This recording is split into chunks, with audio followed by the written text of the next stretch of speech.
Hey guys, what is up? It is me, Pager here, and Superman Legacy by James Gunn, both on the writing and directing side of things, will be what officially kicks off, at least cinematically, the new DC universe curated by James Gunn in the middle part of 2025, with it set to start filming in about a month from now. I think it might be just under a month now, I think roughly, something like that.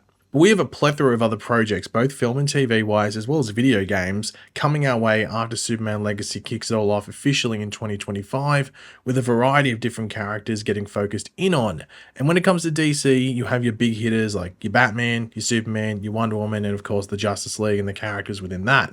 But then we have a smaller, pool of known characters to the general masses, but those characters have some pretty big potential to be very popular as well. We have seen that happen with a character like Peacemaker, who is smaller than any character really most people could think of, and now a good chunk of people know that character. And a character that is more well known at the moment, or at least at that point, than Peacemaker, who will be getting a project of his own in the coming years within James Gunn's DCU, is that of Booster Gold. Now, this will be a TV series on Max, which to me is the best medium for a character like Booster Gold, and just allows you to really, approach the character and story from a couple of different angles and even genres if you want to. Now, Booster Gold was created in 1986 by Dan Jurgens and is otherwise known as Michael Carter in the comics and is from the future. That's a cool aspect from him.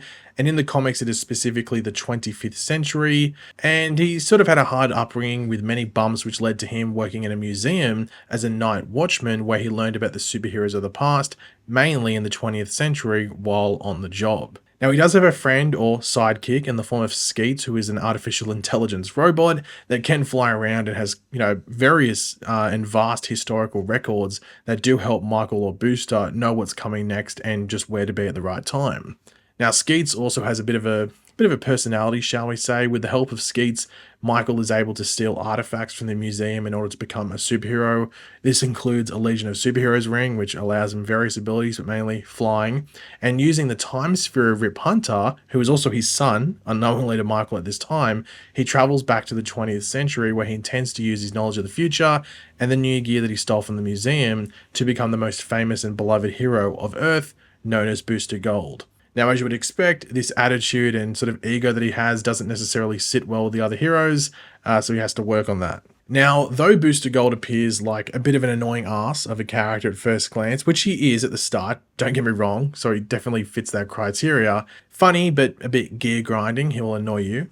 Over the course of his comic history, he has developed both off his own accord, as well as through his experiences alongside other people, some met with tragedy, to not only become a better hero to Earth, but also a better person. Now, in James Gunn's DCU, we did get a list of book recommendations or comic recommendations for a bunch of the upcoming DCU projects from DC themselves. They were the ones that recommended them. So, for example, All-Star Superman is the main inspiration for Superman Legacy, according to DC. And with Booster Gold, the main inspiration they noted was 52 Pickup by Geoff Johns.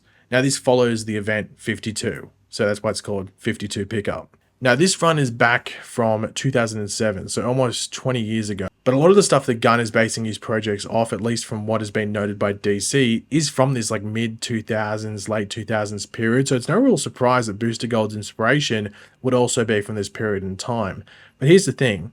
What happens in Booster Gold's 52 pickup run? Anything of note? And would it work as a series or at least an inspiration for this series on Max? Well, let's look over it. But of course, throughout the video, let me know in the comment section down below your thoughts on this stuff. Does it sound good to you? If you're looking forward to the Booster Gold series, do you think it'll work better as a movie? Who do you think should play Booster Gold as well? Let me know in the comments. And of course, if you're going to enjoy the video, drop a like, takes 2 seconds. So 52 picks up or starts with Booster Gold taking down some criminals where he is successful, but then runs into the Justice League who show up at the same location as well. Of course, Booster has the knowledge of the future via Skeets, so he knows when stuff is going to go down, so he can pretty much be at the location before the crime even goes down. He can be waiting around the corner, waiting for the bank robbers to walk out the door. Now, Booster does ask to join the League, with Batman telling him that they will watch over him for the next week or 7 days, and then vote whether or not to induct him into the Justice League. So essentially, Booster has a week-long audition starting right now. Now, this right here, this sounds like a great idea for a TV series, or the great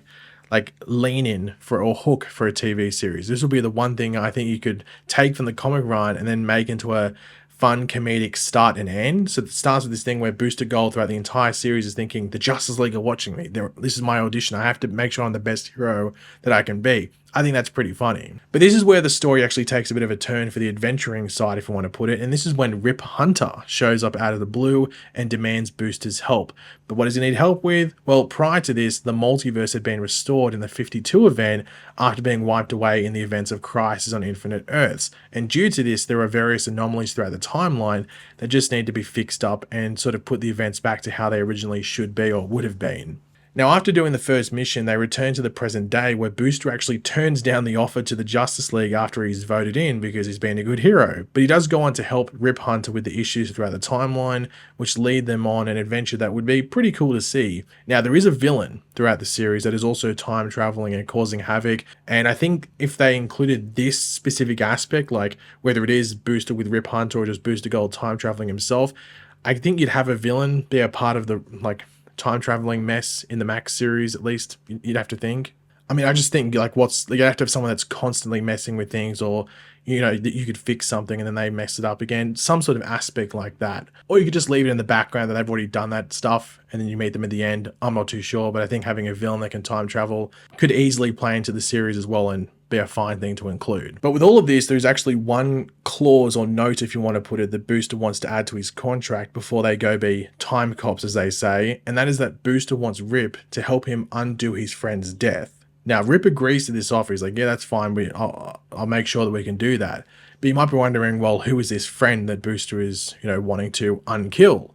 Well, it's Ted Kord, aka Blue Beetle. So it makes you wonder, we know that the movie Blue Beetle was somewhat set in the DCEU, but the character and some actor and some of the moments in his story will be carrying over into James Gunn's DCU. And the end of that movie did tease that Ted Kord is still alive and somewhere out there, and we saw him on the computer. So that could be something that they could carry over into the DCU, and more specifically, maybe in this show, and maybe fold into the series with Booster Gold as well. Like maybe you can even have Jaime Reyes, his Blue Beetle, show up and play a part in this series, whether it is as a co-star or just a guest role in an episode or two. And maybe Jaime did his own research and, found out that Ted is stuck in the past, but he can't get back. He doesn't know how to time travel. But then he learns that this Booster Gold guy can. Something like that. Or that could maybe be something that you could leave for a future project after this introduction series with Booster Gold, and maybe the series more focuses on him learning to be a better hero, with maybe some time travel aspects as well. But then that time travel stuff is known about, and then it can lead him to connecting with Jaime, and then connecting to finding Ted Kord in wherever it is. Maybe he's stuck in the future. Maybe it's not in the past. Something like that. But overall, you can see why this comic run would be a very good base. A very good base inspiration, if you want to put it, for Booster Gold in the DCU, as it does cover a bunch of different aspects of his character. His origin, his growth as not only a hero, but also a person, and just also the adventure aspects with potential time travel. And also, I think this is a big thing. Some people will be like, oh, do you need it? But I think it's actually something that'd be pretty cool to include. And that's just also the ability to include other heroes in the story, whether it is through time travel or just Booster Gold trying to be a better hero. You could just set it all in present day. There's no time traveling outside of his initial time travel back to I guess in this case, the 21st century. And I think if they're included in the story where they're actually impacting Booster and decisions he's making, or whether it's at the time or later in the story, they just don't feel like cameos. They feel like important parts of the story, and they're actually a part of Booster Gold learning. I think that's a big thing. One of the big things with his character's journey is learning and understanding what's the right thing to do, and to put himself not first and think about the citizens that he's protecting. Now, in regards to the citizens, in the comics, he sort of starts off in Metropolis. I don't know if they would do that. I have a feeling, and I think it'd be pretty funny because of the fame and everything like that. I don't know if you just do it like a Los Angeles type thing. I'm not too sure whether you'd do it like that, because LA does exist in the DC comics world. In the DC universe, there is LA, there is Hollywood and everything like that. We had movie stars and everything within the DC universe. So it would be funny if he said it in LA, and it's sort of like a thing about him wanting to be this superhero but gaining fame and fortune, and then even trying to get a documentary TV series. You could be very meta with this show. The only issue, and people might be like, oh, who cares? Just focus on yourselves. I think the Wonder Man show for Marvel on Disney Plus is doing a similar thing. That's the only thing, but that's a bit different. Like his character, like naturally is like sort of like, isn't he like a stuntman or an actor himself? So with Booster Gold, it'd be somewhat similar, but Booster Gold, I think you could just make it better naturally as well. So I think a funny aspect would be him in Los Angeles, in Hollywood, trying to be a superhero, but also be like a famous like figure in that realm as well. I think that could work and be very funny. But it depends which angle you want to go. The time travel stuff sounds like the coolest, I think, visually and just like episode by episode. But in regards to like maybe like a genre thing, like a comedic thing, and a bit of like almost like a parody on your own thing, setting in LA and stuff would be pretty funny as well. But yeah, guys, thanks for watching. Hopefully you enjoyed the video. If you did, it'd be awesome if you could drop a like on it, show support. Let me know in the comment section down below your various thoughts and everything we went over. I'm always curious to read what you guys are thinking. And of course, if you are new to the channel, make sure to subscribe, and I'll catch you guys later. Goodbye.